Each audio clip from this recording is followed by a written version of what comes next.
sa Biblia nga gikahisgutan. Si Jesus naghatag og mga ilhanan, niining duruha ka mga dalan.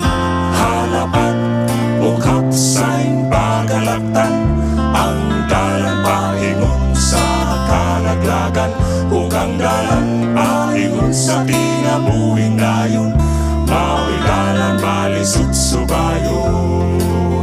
Si Jesus kanato nagpahinumdom, nga siya lamang ang kanunay sundon. Bisan masigpit ang dalan nga pagalaktan, iya gayud kitang pagagiyahan. Halapat o kapsayng pagalaktan, ang dalan paingon sa kalaglagan, ug ang dalan paingon sa kinabuhing dayon, mao'y dalan balisod subayon. Igsoon kung ikaw dunay pagduha-duha, ayaw kalimot pagampukan niya.